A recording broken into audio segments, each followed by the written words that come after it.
Welcome, everyone. Ready to dive deep into the INFJ personality? We've got two great articles from the Spiritual Seek to guide us. Yeah, these articles are fascinating, especially considering how rare INFJs are. Only like 1 to 3% of the population, right? Exactly. So if any of this resonates with you while we're talking, you're one of a select few. Pretty cool. So let's unpack what makes these INFJs tick. Strengths, weaknesses, that sort of thing. Well, one description from the articles really caught my eye. They called INFJs empathetic alchemists. Okay, that's a new one.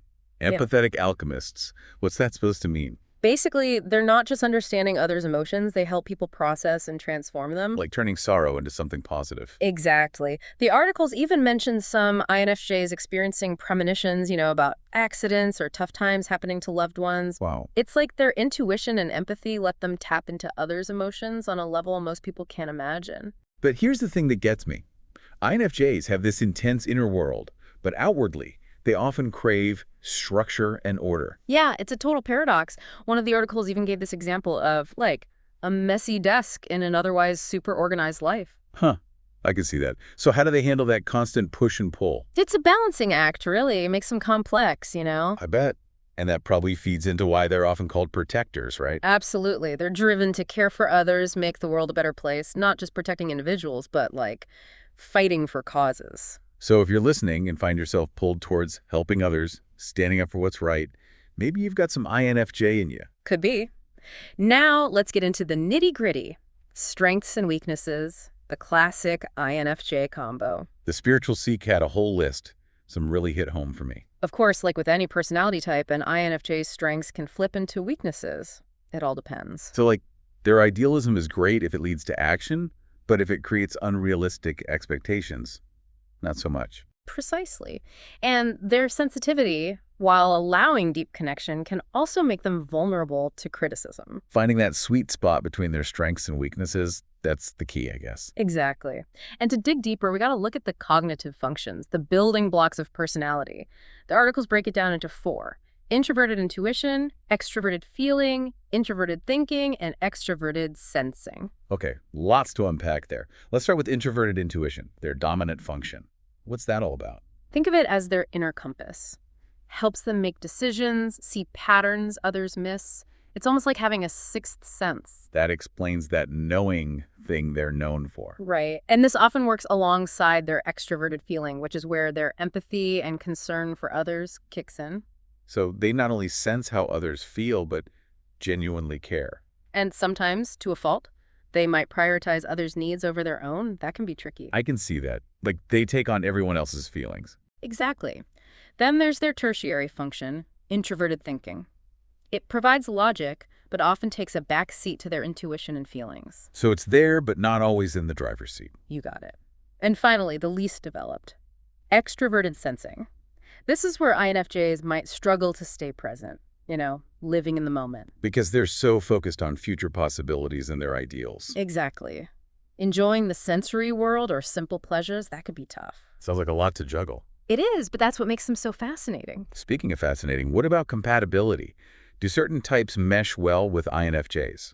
According to these articles, ENTPs and ENFPs seem to be the most compatible. So ENTPs, ENFPs out there, listen up. An INFJ might be your perfect match. On the flip side, INHEs and ESTPs are seen as the least compatible. Yes, it's all about balance in any relationship, Right. right? Absolutely. Now, when it comes to careers, INFJs do best in fields where they can use their creativity, make a positive impact, find meaning. The articles gave some examples. Artists, writers, counselors, even entrepreneurs. Those are right up their alley. They tap into their intuition, empathy, and that desire to make a difference. This is just the tip of the iceberg, though.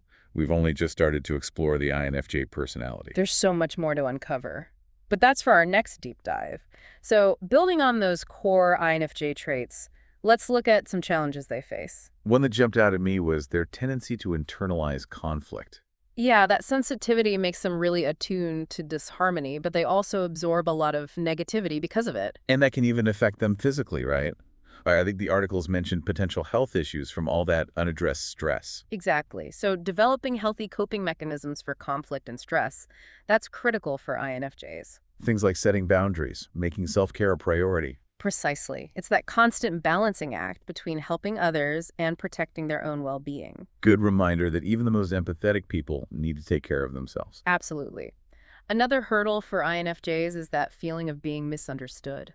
Well, given their rarity and how complex their inner world is, that makes sense. Yeah, it can lead to isolation, but remembering their uniqueness is a strength, not a weakness. That's huge. So finding their tribe, people who get them, that becomes essential. That sense of belonging can be incredibly empowering for them.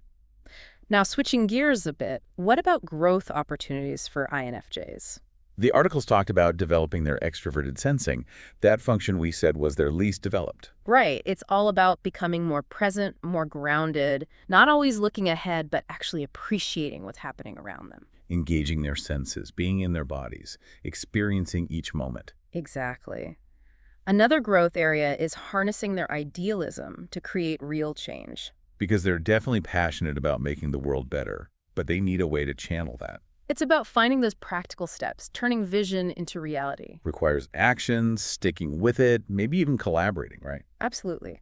INFJs often thrive when they're working with others, sharing ideas, building towards common goals. It's like combining their individual strengths with the strengths of a team for bigger impact. Exactly. And that ties into the importance of self-acceptance for INFJs. Meaning embracing their whole selves, flaws and all. You got it. They're often so hard on themselves, setting super high expectations. It's funny how they can be so compassionate to others, but so critical of themselves. Learning self-compassion, that's huge. Recognizing they're human, imperfections are part of the deal. So self-acceptance becomes the foundation for growth. Absolutely. It's about loving themselves unconditionally, recognizing their worth. And that leads into embracing their intuition, which can be both a blessing and a curse, it seems. For sure. Trusting and acting on that intuition, especially in a world that often values logic over gut feelings, that's tough. But for them, it's about tuning into that deeper knowing, that feeling that goes beyond just thinking things through. And when they do, it opens up so many possibilities, guides them to their purpose. Like we all have that inner compass, but it's especially strong for INFJs. And finding their voice, that's another crucial step. Because they tend to be quiet, but they have so much to offer. They're deep thinkers and feelers with a unique perspective. The world needs to hear it. But expressing themselves in a world that's so loud and chaotic, that can be a challenge. Absolutely. Finding their voice, it's essential for their growth and for them to truly make a difference. Sharing their gifts, their insights, letting their passions out. And that includes nurturing their creativity. They're naturally creative, seeing the world in a different way. But sometimes they hold back, maybe fear of judgment or just lack of time. It's important for them to make space for those creative pursuits, even if it's just a little bit each day. Letting those imaginations run wild, seeing what they come up with. Because creativity isn't just art or music, it's about living with curiosity and that sense of possibility. Right. And finally, a strong sense of self. That's crucial for INFJs. Because they can get lost in connecting with others sometimes. Yeah, it's about knowing who they are at their core, what they stand for, and living by those values. Defining their beliefs, their boundaries, standing up for what they believe in. That makes them less influenced by what others think and more able to make a real impact. So strong sense of self, that's the basis for a good life. Not just for INFJs, but for everyone. Absolutely. And with that foundation, they can really embrace their gifts and share them with the world. It's been so interesting digging into the INFJ personality, all its layers and potential. Yeah, quite a journey. Back for our final look at the INFJ personality, we've really covered a lot. We have, from empathy to challenges to all those growth opportunities. One thing that keeps coming up for me is that strong sense of purpose they have.